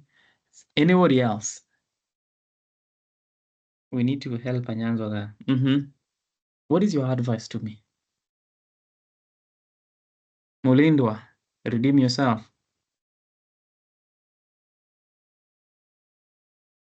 I would advise that there's nothing really we can do if we interpret Section 30. This application should be made within 6 months of the date of grant of probate or letters of administration, unless the court grants an extension. You are trading in the wrong direction, but in the right direction. You get what I'm saying? You're saying the right thing, but saying it in the wrong way. So you want to rephrase it. What is the problem with Anyanzo's statement? Baji Barako?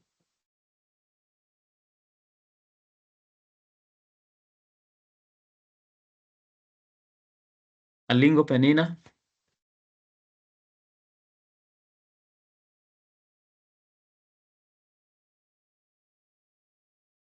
Yes, Mwalimu. If in that instance where the property has already been shared and you have already received your share and you feel it's not adequate, if there is a grant in place, then you will, as the advocate, I would advise the client that the best way to move forward is to make an application to revoke that grant, revocation of the grant. So what is yes, that is true. But what is the problem with Anyanzo's statement? Correct it, and then you can we can do something else.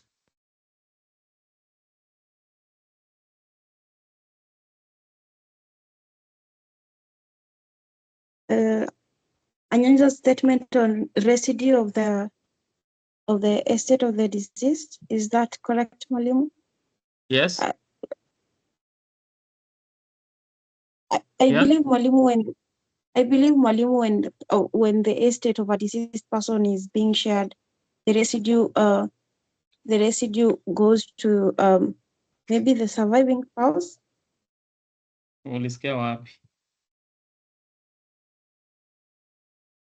Guys, somebody correct what Anyanzo said. You guys are you're moving back and forth. What is the problem with that statement? Something is wrong with the statement.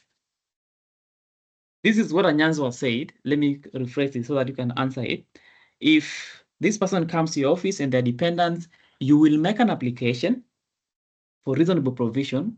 But if the estate is already distributed, then the court will consider you in terms of the residue. If there's something left, you'll be given that. What is wrong with that statement specifically?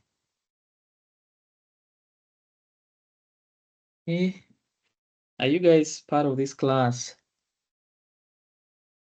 Guys, what is wrong with that statement? Guys.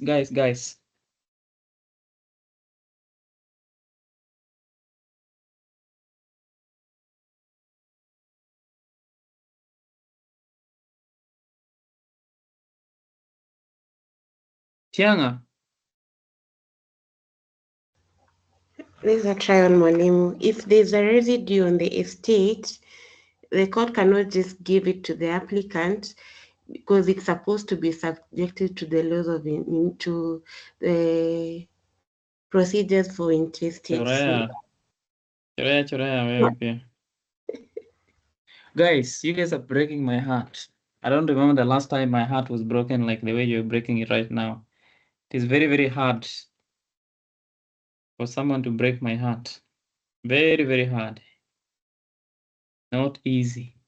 Hey, But you guys are breaking my heart. Put your hand. Yes, Baji Barako, your microphone is up now. Talk to us. Okay. So I will say you cannot have that application for reasonable provision after the estate has been distributed. Actually, after confirmation of grant, you can only apply to revoke that grant for you even to go back and make application for reasonable provision. So I believe you cannot make that application and the court cannot make that determination as Anyanzo is saying. Thank you very much. That is the answer I'm looking for. Guys, when the estate is distributed, it means the grant was confirmed long time ago. And once the grant has been confirmed, you cannot make an application under Section 26. That's what I was asking you. The first thing you identify, are they dependents? Are you a dependent? Yes, I am a dependent. Tick, fine. Before you tell them to make an application under Section 26, the second consideration is, has the grant been confirmed? If the grant has been confirmed, you cannot make an application under Section 26 because the grant is the final order. The confirmation of the grant is the final order of the court, and the court cannot make any other order until on appeal or until the grant has been revoked. So you can just go and revoke the grant if there's a reason you want to revoke the grant, but you can't say the court will give you the the residue.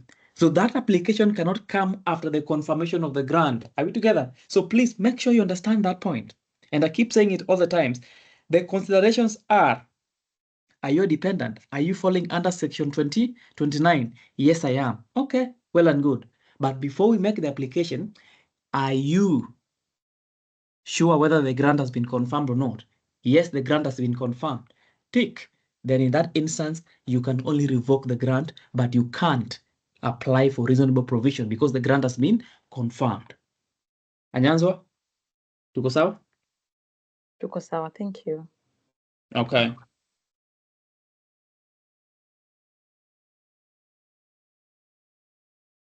Any other question? Any question? All right. So let us go to protest. Somebody want to explain to us what protest is? What is a protest? What is protest? What is protest?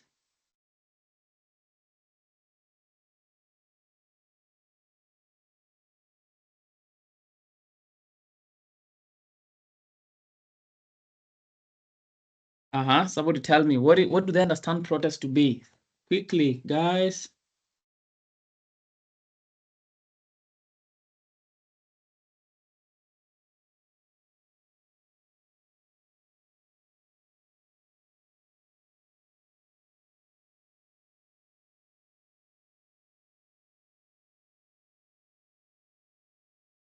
Yanga. I think it is an objection to the confirmation of the grant. Yeah, but yes, but don't call it objection. But yes.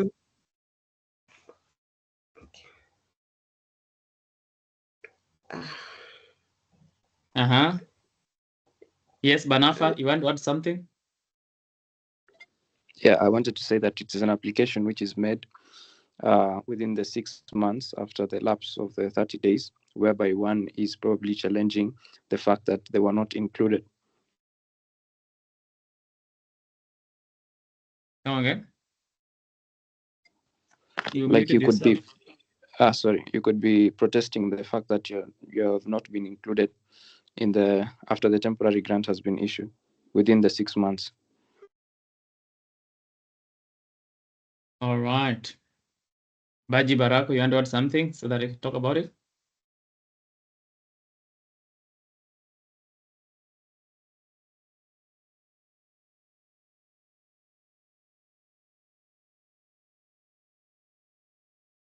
Sorry, that was an old land.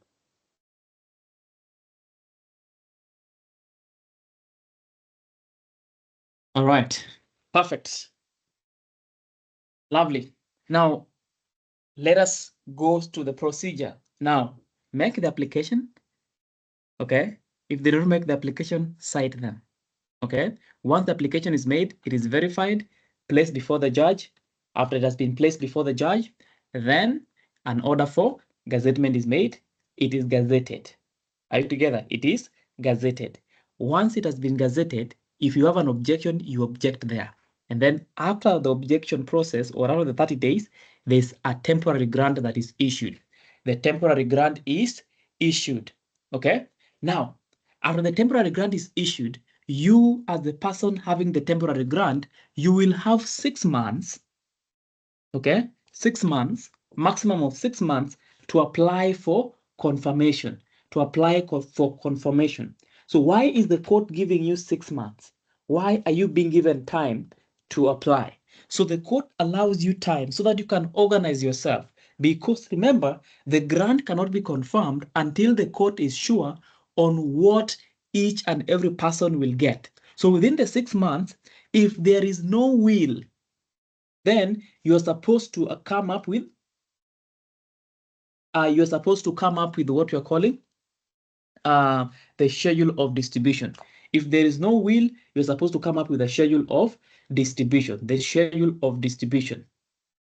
Are we together? That is in the instance where there is no will. You come up with a schedule of distribution. I don't know whether we are moving together. You come up with a schedule of distribution. So to show what each person is getting, to show what everybody is entitled to. Because if there's no will, then of course we don't know what each person is entitled to. Are we together? So during that process, if there's any person that has a complaint, of course you can make an application for revocation of the temporary grant.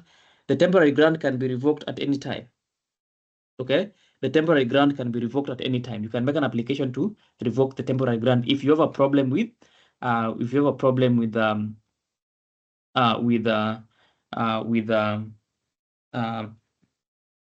with any of the provisions within the temporary grant or even the will itself.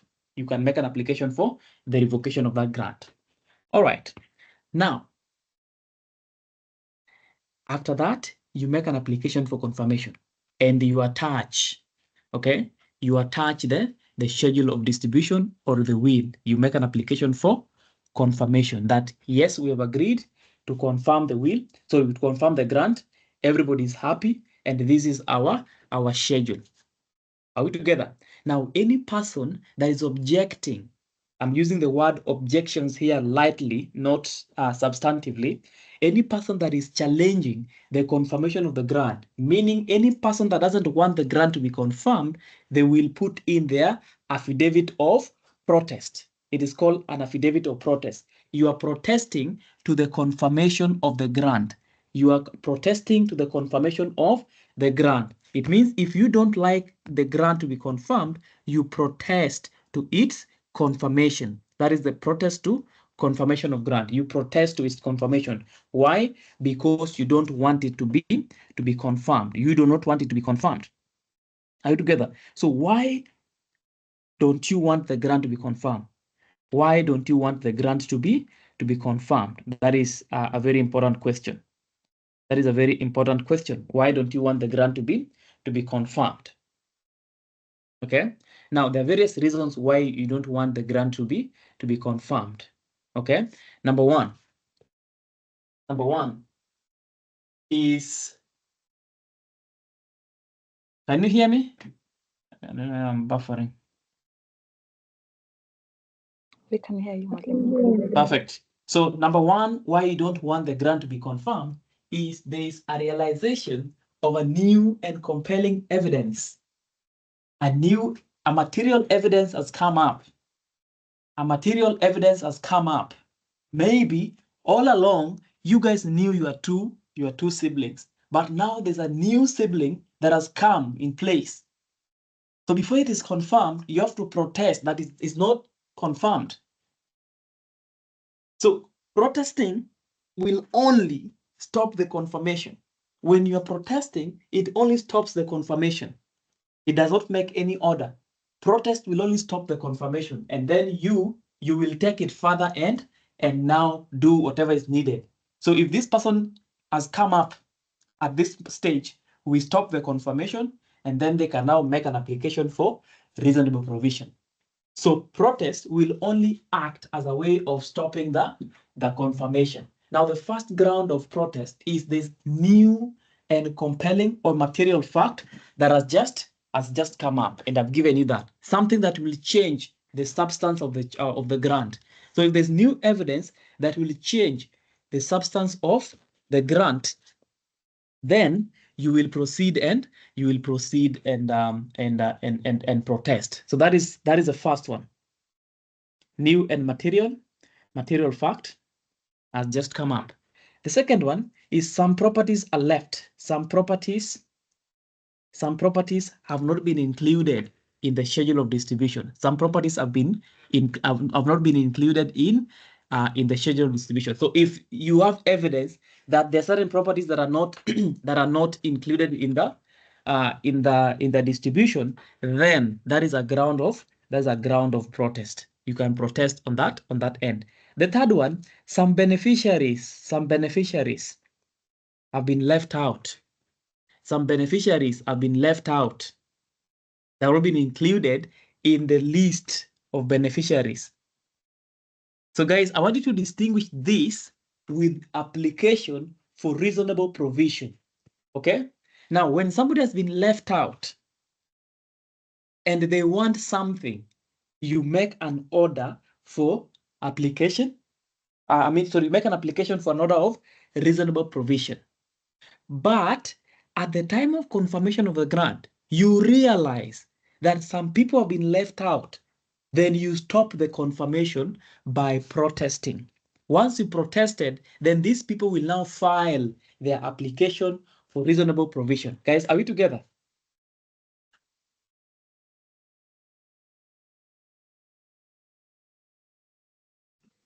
Yes, we are. Any question?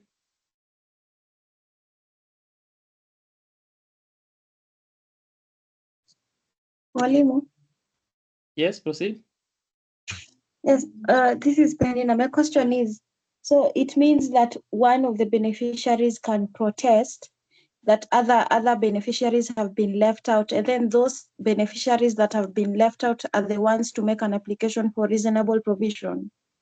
Yes, even the person that has been left out can protest. If you've been left out, you can file a protest by saying, I'm a beneficiary, I've been left out, don't confirm the grant first. Okay, thank you. Yes. So, but remember, the only thing the court will do is to stop confirmation, and then you can now regularize the application by putting in your application for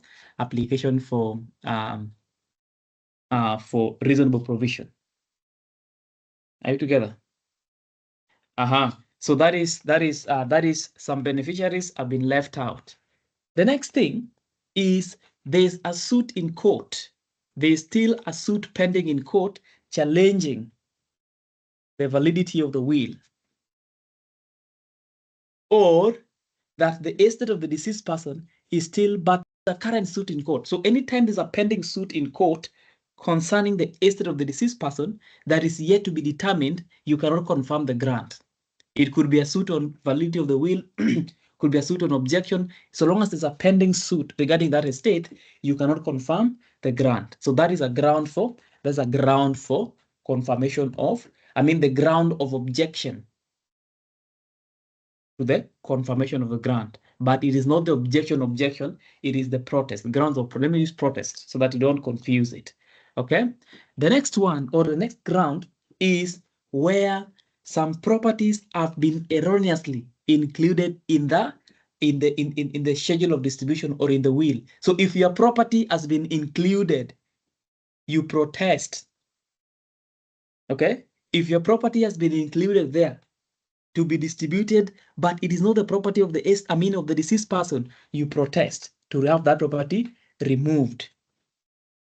Are you together, guys? So there are reasons, those are reasons that you will use whenever you are challenging the confirmation of the grant. Are you together?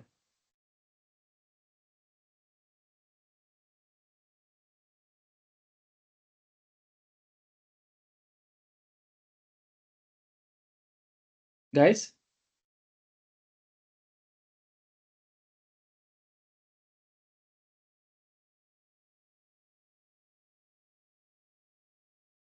Okay. Together, Malim. Yes, Malim.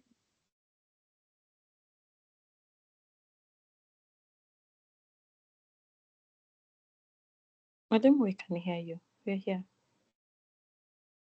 That is not the issue. The issue is whether you understand what I'm saying.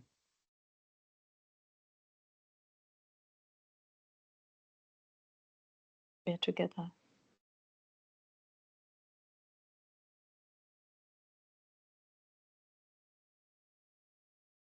All right.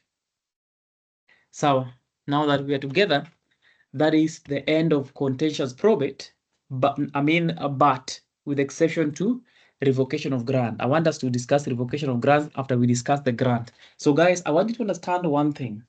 First, this class and the last class, we were discussing the contentious and the non-contentious probate. Okay, so we started with the non-contentious probate because that is an instance where there is no question, there's no dispute, and therefore you proceed and just make an application directly to court and you ask the court for the grant. Now, what is the procedure? Because somebody can ask you, and we'll see a question on that end, that please advise Peter on how they can get a grant, for instance. Then the first thing you want to do, the first thing that you want to do is make the application for the relevant grant. Guys, if you're in this class and you forgot the procedure of non-contentious probate, this is the procedure. Make the application for the relevant grant. Okay, that is the first one. The second one is that grant is, the application is verified at the registry. The registrar will verify the application and then the application will be placed before the judge. If it is placed before the judge is supposed to go through the application to confirm that if there's a will, the will is propounded. If there's a will, the will is propounded. That is the first one. The will is propounded. If there's a will, the will is propounded. Number two, the judge also confirms that the application is proper, that the affidavits have been commissioned, the pleading, that is the petition, has been signed, well, all those things, they are confirmed by the judge. If the judge is convinced or the magistrate is convinced, the magistrate will issue an order. Okay, the magistrate will issue an order. Okay, that order is for gazettement. So we proceed to gazettement. The application is gazetted in the Kenya Gazette for 30 days, inviting objections. Okay. Now, if there's no objection, of course, it is non-contentious, then a temporary grant will be issued. It will be issued to the applicant or to the applicants. Okay. Now, after the temporary grant has been issued, then within 6 months, the person that is having the temporary grant or the family or the estate is supposed to prepare, okay, what we are calling the schedule of distribution. That is where there's no will. If there's no will, then there's no need of preparing the schedule. So if there's no will that is intestacy, they're supposed to present what you're calling the schedule of distribution. And then after that, there's an application for confirmation. They apply for confirmation. Once they've applied for confirmation, the grant is confirmed, and then they can proceed and distribute the estate. Once they have distributed the estate, then they will come back, and once they have done distributing, then the personal representative, the executor or the administrator, will come back and file the account records, a report with the court on how the estate was distributed. Are we together? You report with the court, with the court on how the estate was distributed, and that is the question of distribution of the estate. That is the procedure for the non-contentious. Now, in terms of the contentious probate, we have said that you just need to understand the various contentions that we can have and when they arise and how they're addressed. So the first one was citation. Citation comes in an instance where the person who is supposed to apply for the grant first has refused to apply for it first. And therefore, the people that are below that person in priority will cite this person in court so that this person can either apply for the grant or they should get out of the way and have somebody else apply for the grant. Okay? That was citation. And then we have talked about objections, which we have said happens during the 30 days after which the application has been gazetted. Okay, after which the application has been gazetted. Are we together? And that is objection. And then we have protest, and then we have application for reasonable provision. Application for reasonable provisions. Guys, those are the only contentions. Of course, the last contention is now the revocation of grants. Revocation of grants, we will discuss after we discuss grants, but that is the only contention that you need to understand. All of them, those are the things that you will see in every question and all the questions. You will be dealing with those that we've talked about. So take your time to understand them bit by bit, no pressure, no hurry, no nothing, but understand how they work, because that is the only thing you're going to be doing in an exam, the contentions. Guys, is there a question that I need to answer?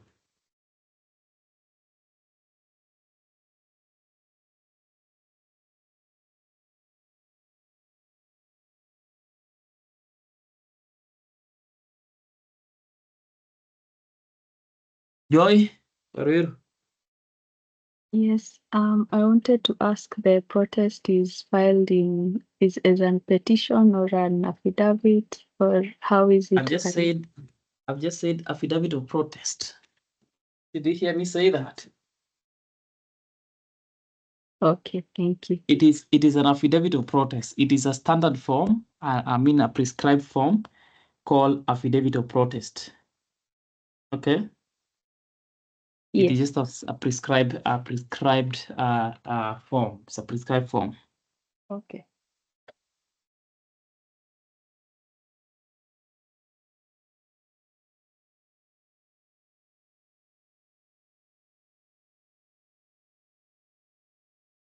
Kamonyo?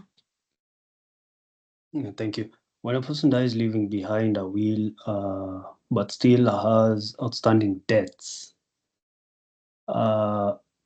what is the creditor to do? Are they to wait until the grant is offered? I mean, is confirmed, and then they can maybe now chase the executors or administrators, the new ones, or they are to be paid first, and then the remaining estate is distributed. What is distributed is the net estate. So you cannot touch the estate of the deceased person without a grant. So even if you're a creditor, you have to wait until the grant has been confirmed. Once the grant has been issued or confirmed, then you now prove your debt. You go to the administrator and you prove the debt and say, this is the debt that I was owed by the deceased person. Then the personal representative has a duty under law to pay all the debts of the deceased person before they distribute. So what is being distributed is the net estate. That is, the estate minus liabilities will give us the net estate. Are we together? So you wait, and then you prove your debt, and then you are paid. Whatever remains is what is being distributed. Tuko sawa? So they will appear in the schedule as they no, not really. If there is money, then they can appear in a schedule, a distribution schedule. Why are they appearing there? Why are we distributing? What is being distributed is the estate. The net estate is distributed. They are not beneficiaries. The people that appear in the schedule are the beneficiaries. Does a bank account appear in the estate as the estate, for example? The bank account, yes, the bank account will appear is part of the estate. So, for instance, if you want to give the entire money, the entire amount of money that is in a bank account to one person, you'll be saying all the monies, Kenya shillings, this and this and this in this bank account will go to this person. That is the distribution estate. Account. But you can't give money to a creditor in the distribution. You first pay the creditor. Listen, you are going to sit down with a grant and say, this is how much we have, 30 million, but we have a debt of 100,000. So you pay or let's say you have a debt of 10 million. You pay the debt of the 10 million first. Once you pay the debt of the 10 million, then whatever you have, the 20 that is remaining, that is what you distribute. Okay, that is what you distribute. You cannot distribute the estate before paying the debts. It is a crime. You will go to jail because you first have to identify whether the estate is solvent. If the estate is insolvent, you can't distribute. You have to pay all the creditors first, and then whatever remains is what you'll share. Yamunya? Santi sana. Thank you. All right. Yanga, lastly. Mwalimu, I'm just curious, on these estates, when you have cited the example of Murgor, when you're having objections after objections, I'm just curious, what happens to the estate? Is it just like it stays there and maybe you keep filing a decoligenda if you need something, or what happens to it if it takes years upon years? Yes, it just sits there.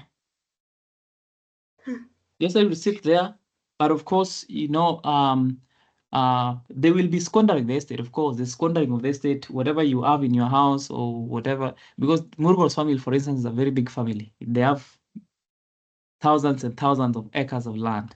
So they just squander what they squander, and then whatever is attached is attached. But the estate is just there.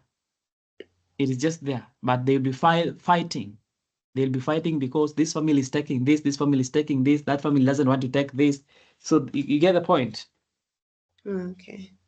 So there's squandering, there's part of squandering, there's part of filing and everything else. And that squandering is also part of intermeddling. It is. It is intermeddling, but somebody will need to go to court to claim intermeddling. The court cannot just claim intermeddling.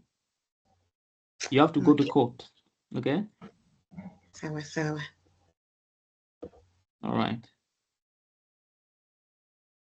Guys, the recording has been stopped. Please ask for the recording now. If you're in this class, there is no recording.